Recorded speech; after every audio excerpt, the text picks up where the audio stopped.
말씀입니다.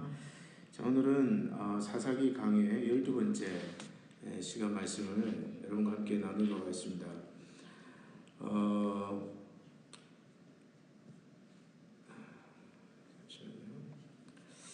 사사기 12장은 사사 입다에 대한 마지막 에피소드와 또 사사 3명에 대한 짧은 이야기가 기록되어 있습니다. 여러분, 사사기는 전체로 사사기에는 대표적인 사사가 12명이 나옵니다. 우리가 살펴본 것처럼 온니엘, 에훗, 드보라, 기드온, 입다, 그 다음에 이제 우리 다음 주부터 삼손에 대한 이야기가 나오게 되는데요. 이 12 대표적인 사사들을 대사사라고 부릅니다.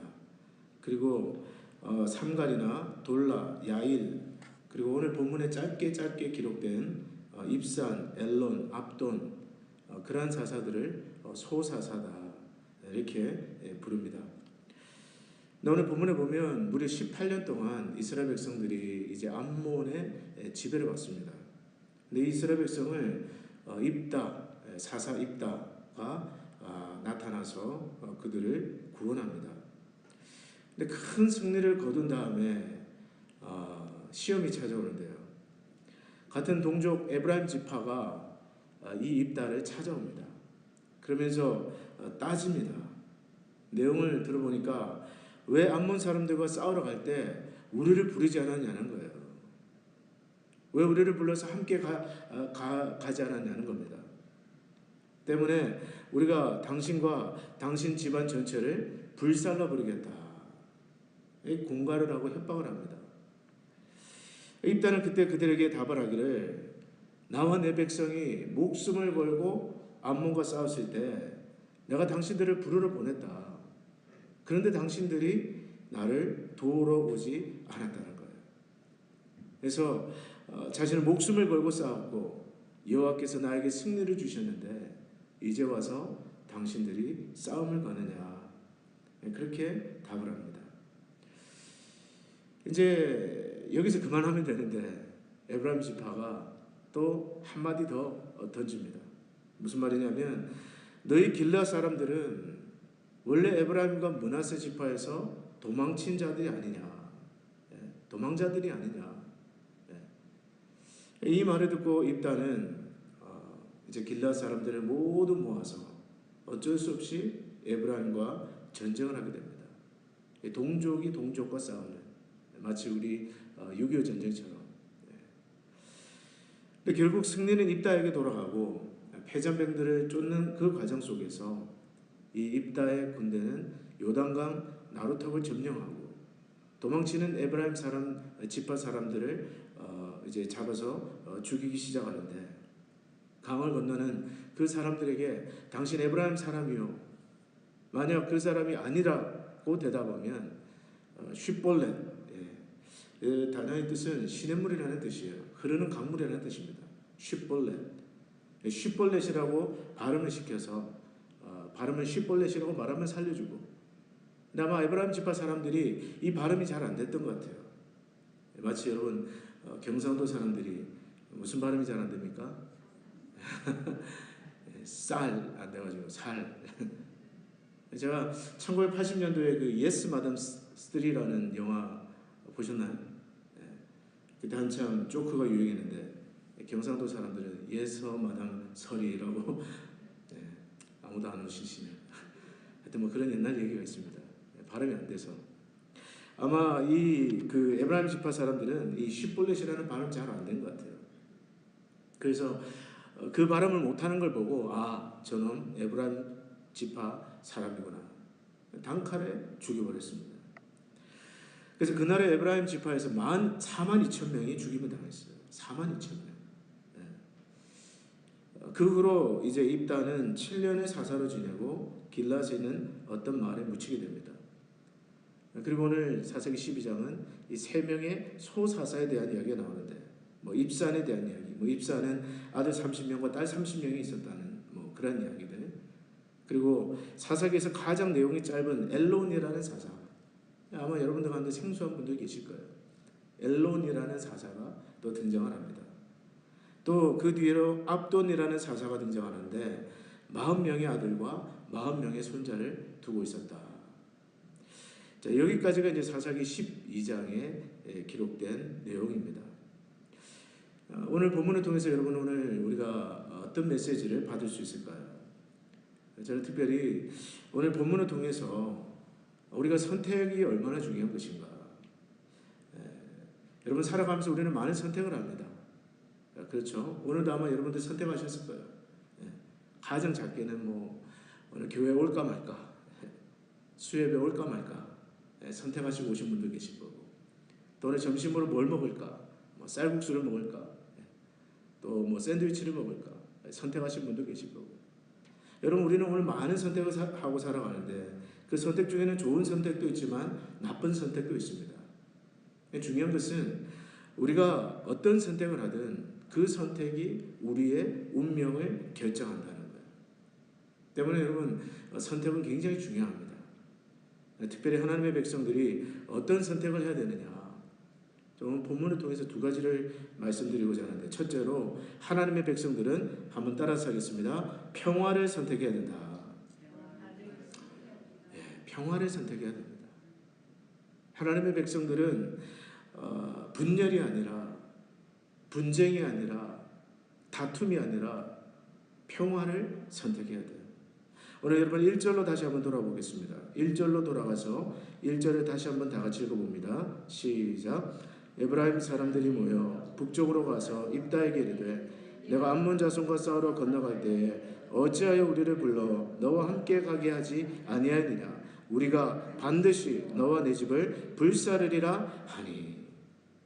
여러분 에브라임 지파가 지금 무슨 말을 하고 있는 거예요? 목숨을 걸고 이 압제당하는 이스라엘 백성들을 18년 동안이나 암몬 자손의 손에 고생 죽을 고생하고 있는 자기 동족을 건지고 구원하고 돌아온 입다에게 이 에브라임 지파는 시비를 걸고 있습니다. 왜 우리를 부르지 않았냐고. 부를 때는 오지 않다가, 부를 때는 오지 않다가 18년 동안 압제를 당할 때는 한 번도 나선 적이 없던 그 지파가 목숨을 걸고 싸우고 돌아온 입다에게 왜 우리를 부르지 않았느냐 따지고 있는 거예요. 더 가관인 것은 우리가 너의 반드시 너와 내 집을 불살라 버리겠다. 여러분 이 에브라임 주제 참 재밌습니다. 왜냐하면 이게 처음이 아니에요. 여러분 사사기 8장 1절로 가보면요, 기드온이 300용사를 이끌고 목숨을 걸고 미디안과 싸워서 승리하고 돌아왔을 때, 그때도 에브라임 지파 사람들이 나와서 기드온에게 따집니다. 뭐라고 따지느냐? 사사기 8장 1절에 보니까 에브라임 사람들이 기드온에게 이르되 내가 미디안과 싸우러 갈 때에 우리를 부르지 아니하였으니 우리를 이같이 대접함은 어찌 됨이냐 하고 그와 크게 다투는지라. 어떤 의미에서 이게 이 전과가 있어요. 에브라임 지파는. 그때도 기드온이 여러분 너희가 한 일이 어찌 내가 한 일과 비교가 되겠느냐. 그러면서 간신히 그들을 달랩니다. 이번에도 입다에게 와서 따지는 거예요. 여러분 사실 정상적인 반응이라면 어떻게 해야 됩니까? 자기 동족을 그 암몬의 집에서 건지고 돌아온 목숨 걸고 싸운 그 입다에게 여러분 정상적이라면, 정말 상식적인 사람이라면 어떻게 말을 해야 돼요? 예, 잘했습니다. 수고했습니다. 우리 대신 싸워줘서 고맙습니다. 라고 칭찬해야 정상 아니에요? 근데 뭐라고 이야기합니까? 왜 우리를 안 부르느냐고. 우리가 반드시 너와 내 집안을 불살라 버리겠다고 협박하고 있는 거예요. 여러분 이유가 뭘까요? 왜 에브라임 지파는 이렇게 지금 입다에게 말하고 있을까요? 다투기를 좋아하고 또 싸우기를 좋아하는 것이 집안 내력일까? 이유가 뭘까요? 따지고 보면 여러분 결국 그 마음 중심에는 뭐가 있냐? 시기심이 있습니다. 시기심이 있어요. 사실 에브라임 지파는 여러분 이스라엘 12지파 중에서도 굉장히 유력한 지파였습니다. 이스라엘 12지파 중에서 에브라임 지파는 요셉의 후손이었고 또 이스라엘 백성들이 가나안을 정복할 때 이끌었던 여호수아를 배출한 그러한 지파였습니다. 여호수아도 에브라임 지파 출신이에요. 때문에 여러분 그 에브라임 지파는 다른 지파들에 비해서 자기 지파에 대한 자부심이 대단했던 것으로 보입니다. 뭐든지 자기 지파가 주도해야 되고 자기 지파의 이름이 드러나야 되고 또 뭘 해도 이스라엘 지파 중에 자기 지파가 앞장서야 된다. 어쩌면 그런 어떤 생각을 가지고 있었던 것 같습니다. 그런데 여러분 어떻습니까? 이름도 없고 더군다나 출신 성분도 미천한 입다가 암몬과 싸워서 큰 승리를 거두고 또 입다가 이스라엘 전체 공동체의 영웅으로 떠오르게 되자 그들 안에 불타는 시기심이 솟아난 거예요. 바로 이런 생각 때문에 에브라임 지파는 입다를 찾아와서 축하하고 같이 박수 쳐주기는커녕 그들의 어떤 공과를 무시하면서 그들을 불태워서 이스라엘 전체에서 없애버리겠다고 지금 협박하고 있는 것입니다. 근데 여러분 중요한 것은요, 하나님께서 이런 에브라임의 지파의 태도를 절대로 기뻐하지 않으셨다는 거예요. 하나님께서 다스리는 이 이스라엘 공동체 안에 어떤 한 지파가 주도권을 행사하려는 욕망을 가지고 다른 지파가 한 일에 대해서 시비를 걸고 다투려고 하고 명분 없는 싸움을 걸고 그것으로 인해서 공동체 전체를 분열과 위기에 빠뜨리려는 이러한 에브라임 지파의 행동을 하나님은 절대로 기뻐하지 않으셨다는 거예요. 때문에 여러분 이 에브라임 지파와 입다의 싸움에서 승리를 누구에게로 돌아갑니까? 에브라임은 입다에게 철저하게 패배하고 수치를 당하고 맙니다. 더 안타까운 것은 그 에브라임 지파에 애꿎은 사람들의 목숨 42,000명이나 되는 에브라임 지파의 사람들이 죽고 맙니다. 그래서 어떤 의미에서는요, 마치 등을 떠미는 사람이 없는데 스스로 걸려서 넘어지는 것과 마찬가지예요. 지금 에브라임 지파가 한 짓이 그와 같다는 것입니다. 여러분 하나님은 어떤 분이십니까? 오늘 본문에 나타난 하나님은 어떤 하나님이세요? 하나님은 악을 미워하시는 하나님이세요. 그런데 오늘 본문에 나타난 악은 무엇입니까? 그것은 정당성이 없는 명분으로 공동체의 하나됨을 깨트리는 것이에요. 주도권을 잡으려는 욕심을 가지고 오늘 에브라임 지파처럼 다투고 싸우고 빼앗으려고 하면서 하나님이 다스리는 그 영적 공동체를 파괴시키려고 하는 거예요. 분열시키려고 하는 거예요. 하나님 그것을 싫어하십니다. 아니 미워하세요. 때문에 여러분 오늘 에브라임 지파는요, 아무도 그렇게 등을 떠밀고 미는 사람이 없었음에도 불구하고 스스로의 교만함 때문에 그들은 넘어지고 있습니다. 여러분 잠언 16장 18절에 보면 이런 말씀이 나오죠. 교만은 패망의 선봉이요 넘어짐의 앞잡이다. 여러분 앞잡이라는 것이 뭐예요? 조선시대 높은 고관 대작이 길을 가면 그 앞에서 쉬 물러거라. 그게 앞잡이에요. 교만하면 반드시 그 뒤에 넘어짐이 따라온다는 뜻입니다. 때문에 여러분 하나님의 백성들이 선택해야 될 것은 무엇입니까? 평화예요. 평화입니다. 오늘 우리는 공동체의 하나됨을 위해서 항상 기도하고 교회 하나됨을 위해서 공동체의 하나됨을 위해서 우리는 애쓰고 힘써야 됩니다. 제가 12년 동안 LA에 있는 교회에서 부교역자로 생활을 하면서 참 감사한 일도 많았지만 순간순간 힘든 일도 많았습니다. 떠나고 싶은 순간도 많았고요. 또 가끔씩 나가서 정말 개척할까? 라는 그런 생각이 들 때도 많았습니다. 그래서 정말 힘들 때는 갈 곳이 없지만 그냥 그만두고 싶었던 적도 많았어요. 실제로 보니까 어떤 분들은 섬기던 교회에서 마음 맞는 성도님들과 함께 그렇게 멀지 않은 곳에서 또 교회를 개척하시는 그런 분들도 계시더라고요. 근데 사실 저희 부부는 그렇게 하고 싶지는 않았습니다. 그런 식으로 떠나고 싶지는 않았어요.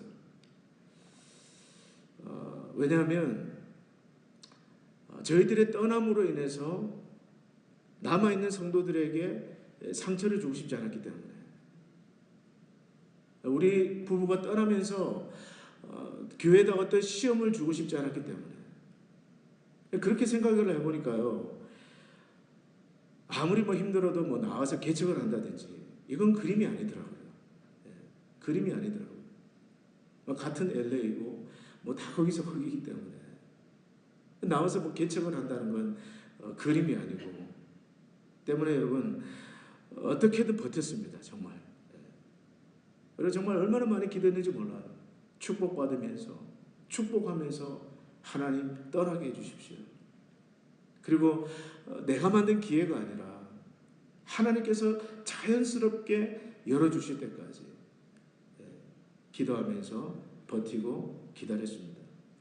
근데 그런 마음의 중심에는 어쨌든 성도들에게 실망을 주지 않기 위해서, 우리의 떠남을 통해서 교회 조금이라도 어떤 시험이 되지 않으려고 하는 어떤 그런 작은 몸부림이랄까요. 어떤 그런 것이 있었습니다. 하나님께서 참 그 마음을 좋게 보시고 지금 이렇게 우리 교회에서 기쁘고 행복하게 사역하게 하신 줄로 믿습니다. 네. 여러분, 교회에서 저는 지금도 사실 그렇습니다. 어떤 사역을 두고 결정을 내려야 되는 순간에, 어떤 결정을 내려야 될 때, 목사인데 제가 왜 하고 싶은 방향이 없겠어요? 저라고 왜 꿈이 없겠습니까? 목회에 대한 꿈이 왜 없겠어요? 이렇게 하고 싶다, 저렇게 하고 싶다. 그것도 저도 있습니다, 여러분. 그런데 그럴 때 저는 먼저 질문을 해봅니다. 제가 지금 생각하는 것, 하고 싶어하는 것, 선택하고 싶어하는 것, 그러나 교회 하나됨을 위해서 가장 최선은 무엇인가? 그것을 질문하면서 한 번 더 생각해봐요. 교회 하나됨을 위해서, 교회 평안을 위해서 가장 최선의 선택은 무엇인가? 그리고 때로는요, 제가 개인적으로 그 선택이 싫어도, 저는 그 선택을 하고 싶지 않아도, 제가 하고 싶은 선택은 따로 있을지라도 그 결정을 통해서 교회가 하나 될 수만 있다면 저는 제 뜻을 내려놓고 그 길을 따르려고 합니다. 여러분, 제가 새벽마다 붙들고 기도하는 말씀이 있는데요.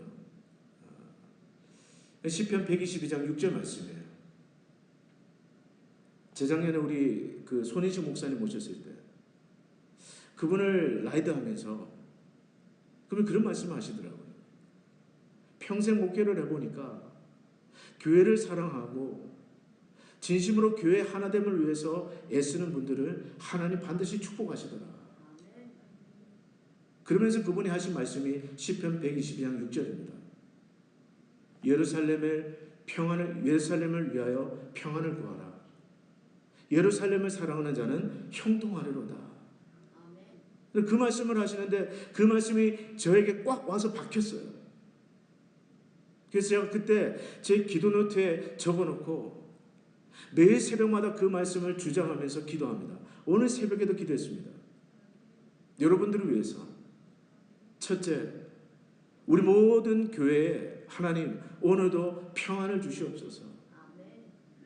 모든 가정에, 우리 성도들의 직장과 사업터에 하나님 오늘도 평안을 주시옵소서. 교회 평안을 주시옵소서. 둘째, 우리 모든 성도님들이 교회 평안을 구하는 자들이 되게 하시옵소서. 다툼의 도구, 어떤 분쟁의 도구가 아니라 평화의 도구로 쓰임받게 하옵소서.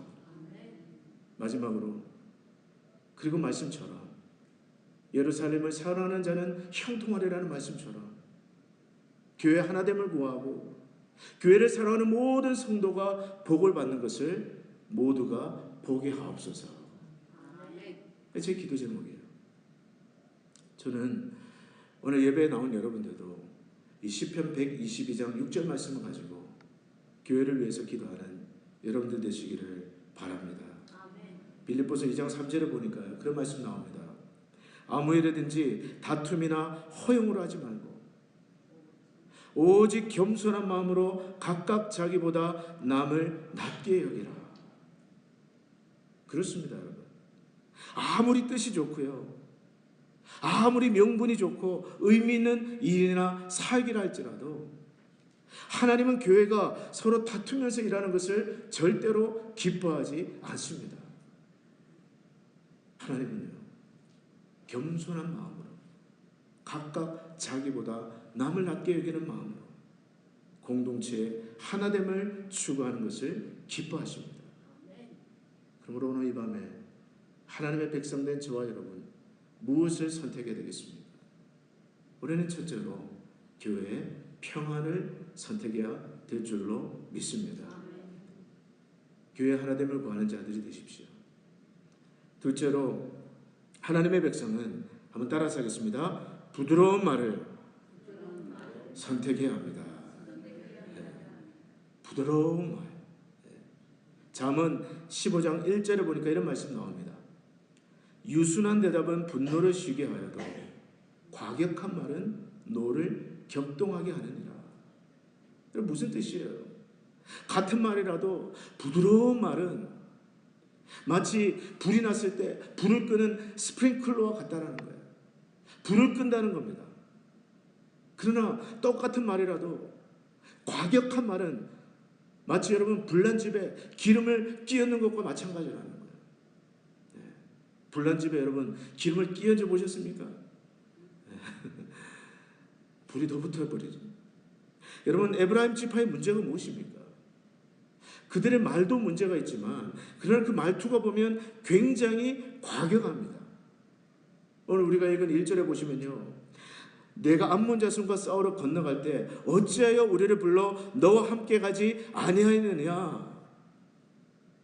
그 다음에 만약 그들이 참 많이 서운하다, 우리를 불러주었더라면 우리도 함께 도와주었을 텐데 라고 말을 했다면 여러분 어떻게 달라졌을까요?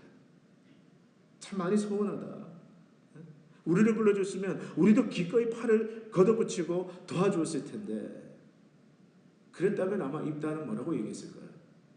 여러분이 입다라면 뭐라고 얘기했을까요? 만약 제가 입다라면 그래 미안하다, 내 생각이 짧았다, 너무 경황이 없었다, 아마 그렇게 답을 했을 것 같습니다. 근데 여러분 뭐라고 합니까? 왜 우리를 불러 함께 가지 아니하느냐 라고 하면서 그 다음에 뭐라고 얘기했느냐? 우리가 반드시 너와 내 집을 불살라 버리겠다. 여러분 이 말 듣고 빡치지 않을 사람 누가 있습니까? 이 말 듣고 뚜껑이 안 열린 사람 누가 있겠어요? 우리 집을 다 불살라 버리겠다 하는데, 우리 집안 전체를 다 멸절시켜 버리겠다 하는데, 여러분 이 말 듣고 가만히 있을 사람 누가 있겠어요? 더군다나 결정적으로 입다에 이 뚜껑이 열리는 말은 뭐냐? 4절에 보시면 이렇게 말합니다. 에브라임의 말이 너희 길르앗 사람은 본래 에브라임에서 도망한 자로서 에브라임과 므낫세 중에 있다. 이게 무슨 뜻이냐면 너희는 도망자 나부랭이가 아니냐, 루저들이 아니냐, 그런 뜻이에요. 도망친 녀석들이 아니냐, 실패자들이 아니냐. 여러분 사실 입다가 길르앗이 기생에게서 낳은 아들이었습니다. 본체 자식이 아니었어요. 또 그것 때문에 여러분 입다는 정말 도망자의 삶을 살고 있었습니다. 그것이 입다에게는 컴플렉스였어요. 근데 지금 에브라임 지파가 그 건들지 말아야 될 컴플렉스를 건들고 있는 거예요. 이 말을 듣고 입다가 완전히 돌아버립니다. 그리고 모든 길르앗 사람에게 칼을 차라, 그리고 전쟁을 한 것이죠. 여러분 잠언 18장 21절에는 그런 말씀이 나오는데요. 죽고 사는 것이 혀의 권세에 달린다니. 혀를 쓰기를 좋아하는 자는 그 열매를 먹으리라. 지금 에브라임이 그 열매를 먹고 있는 거예요. 여러분 때문에 하나님의 백성된 오늘 저와 여러분은 어떤 언어를 선택해야 됩니까? 같은 말이라도 우리 한 번 더 따라서 하겠습니다. 부드러운 말, 축복하는 말, 오늘도 저녁 안 드시고 오셨죠? 격려하는 말, 세워주는 말, 덮어주는 말, 은혜로운 말 해야 될 줄로 믿습니다. 예전에 제가 그 최일도 목사님이라고 계신데요. 바퍼 목사님으로 유명하신 분들. 청량리에서 노숙자들이나 홈리스들에게 밥을 퍼주시는 사역을 하시는. 근데 이분이 아마 제가 알기로는 그 책에서 읽은 그 기억으로는 그 아내 되시는 사모님이 원래 수녀 출신이거든요. 근데 시어머니하고 굉장히 고부간의 갈등이 많은 거예요. 계속해서 고부간의 갈등이 있고 다투고 중간에서 얼마나 힘들었겠어요. 그래서 그 고부간의 갈등을 해결하면서 자기 집에 대화의 3가지 법칙을 세웠는데 그것이 뭐냐? 한번 따라서 했습니다. 직접, 솔직하게, 부드럽게 말하십시오. 이렇게 3가지 기준을 세웠다는 거예요. 굉장히 사실 지혜로운 것 같습니다. 여러분, 우리가 왜 문제가 생겨요? 왜 대화로 풀자고 하면서 문제가 생깁니까? 직접 말하지 않고 우리는 어떻게 합니까? 다른 사람 찾아가서 말을 합니다. 그걸 뭐라고 얘기해요? 가십이라고 얘기하죠. 다른 사람 찾아가서 이야기하는 거 우리는 가십이라고 얘기합니다. 또 여러분 솔직하게 말하지 않고 우리는 어떻게 이야기합니까? 가면을 쓰고 얘기하죠. 하고 싶은 말은 따로 있는데. 또 여러분 문제는 무엇입니까? 부드럽게 이야기하지 않고 어떻게 합니까? 잘 안 해보셔서 잘 모르실 거야. 화를 내면서 말을 합니다. 화를 내면서 막 다투면서 막 따지면서 과격하게. 특별히 한국 사람들의 어떤 특징 같아요. 좋게 얘기해도 되는데 다 반대로 하기 때문에 문제가 생긴다는 거죠. 여러분 대화가 깨지는 이유는 그 3가지 때문에 그분이 강조하는 대화의 3가지 법칙. 직접 이해 당사자와 직접 다른 사람 거치지 않고 다른 사람에게 가서 이야기하지 않고 직접 그 사람을 찾아가서 어떻게 해요? 뭐 애둘러서 말하고 막 변죽을 흘리고 이런 게 아니라 솔직하게. 근데 직접 말하고 솔직하게 말하는 것도 중요한데 어떻게 해요? 부드럽게. 자, 한번 따라서 했습니다. 부드럽게. 여러분 가정에서도 마찬가지입니다. 부부간에 대화할 때도요. 명령형이 아니라 자, 한번 따라하겠습니다. 명령형이 아니라 청유형으로 말하십시오. 청유형이 뭘까요? 여보 TV만 보지 말고 방 좀 치워. 이건 뭐예요? 명령형입니다. 근데 여보 내가 힘든데 방 좀 치워줄래? 끝을 올리는 거예요. 사실요 제 아내가 그걸 잘합니다. 제가 뭐 이렇게 또 얘기하면 아내 칭찬한 것 같아서 좀 죄송스럽지만 여보 힘든데 뭐 쓰레기 좀 비워줄래? 빨래통 좀 들고 올라가 줄래? 근데 그 말을 들으면 제가 고마움이 생겨요. 그래서 막 좀 도와주고 싶은 마음이 막 일어납니다. 근데 만약에 여러분 이것도 좀 못해? 저것 좀 해? 막 이런 식으로 하면 여러분 어떻습니까? 하기 싫어요. 하기 싫어요. 자식들한테도 마찬가지죠. 명령형으로 말하지 말고 청유형으로 말하라.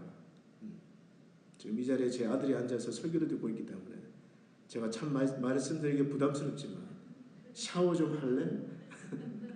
게임 좀 그만할래? 여러분 우리 학생들이 말하잖아요. 엄마 말은 다 맞다는 거예요. 근데 기분이 나쁘다. 다 맞는 말인데 기분이 나쁘다. 왜 그렇습니까? 명령으로 하니까 그렇죠. 존 맥스웰이 쓴 그 열매 맺는 지도자라는 책이 있습니다. 그 책에 보면 이런 이야기가 나와요. 독일이 동독과 서독으로 나눴을 때 동독은 공산 정권이 다스리고 있었고 서독은 자유진영이었습니다. 그런데 동베를린 사람들이 한 트럭 가득히 냄새나는 그 음식 쓰레기와 오물들을 다 싣고 와서 서베를린의 그 땅에다가 다 쏟아놓고 간 거예요. 여러분 얼마나 열받겠습니까? 누가 옆집 사람이 여러분 집 앞에 모든 더러운 쓰레기를 다 쏟아놓고 갔다고 한번 생각해 보세요. 아마 이 서베를린 사람들도 기분 나쁘고 짜증났을 텐데 도로 그것을 다 퍼다가 갖다 줄까 생각하다가 생각을 바꿨습니다. 어떻게 바꿨느냐? 그 덤프트럭 한 대에다가 통조림과 또 쉽게 부패하지 않는 그 식량을 한가득 쌓아가지고 그 동베를린에다가 다 보기 좋고 산뜻하게 쌓아둔 다음에 그 옆에 표지판 하나 세웠는데 그 표지판에 뭐라고 적혀있느냐? 사람은 각자 자기 속에 있는 것을 준다. 네. 여러분 복수는 이렇게 하는 거예요. 얼마나 멋집니까? 사람은 각자 자기 속에 있는 것을 준다. 이게 복수를 이렇게 하는 겁니다. 여러분 말도 마찬가지예요. 오늘 상대방이 나에게 하는 말투, 그것은 악취가 나는 말투일 수도 있습니다. 냄새나는 쓰레기 같은 언어일 수 있습니다. 그것을 여러분이 바꿀 수는 없어요. 여러분이 선택할 수는 없습니다. 그러나 오늘 내 속에서 나가는 말, 그것은 누가 선택할 수 있다고요? 내가 선택할 수 있는 거예요. 내가 선택할 수 있는 거예요. 겸손한 말, 친절한 말, 부드러운 말, 축복하는 말, 좋은 말, 덮어주는 말, 이건 여러분 얼마든지 내가 선택할 수 있는 것입니다. 그리고 우리 안에 있는 그 말이 오늘 우리를 좋은 곳으로 데려가 준다는 것이죠. 때문에 여러분 부드럽게 말하십시오. 자, 옆에 계신 분에게 한번 부드럽게 말하세요. 한번 고백하십시오. 인상 쓰고 말하지 마시고 부드럽게, 부드러운 표정으로. 예. 예. 여러분 오늘 결론은 무엇입니까? 하나님의 백성들은 어떤 선택을 해야 됩니까? 첫째로 여러분 하나님의 백성들은요 늘 평화를 선택해야 됩니다. 공동체의 하나됨을 추구해야 됩니다. 네, 다투거나 싸우거나 서로 분쟁하는 것이 아니라 오늘 에브라임 지파처럼 그런 것이 아니라 늘 공동체의 유익을 선택하는 저와 여러분들 되시기를 바랍니다. 두 번째로요 부드러운 말을 선택하십시오. 좋은 말, 또 친절한 말, 겸손한 말, 격려하는 말, 세워주는 말, 덮어주는 말, 축복하는 말을 선택하시기를 바랍니다. 그래서 하나님께서 저와 여러분들에게 주시는 축복과 형통의 삶을 사시기를 주의 이름으로 축복합니다. 기도하겠습니다.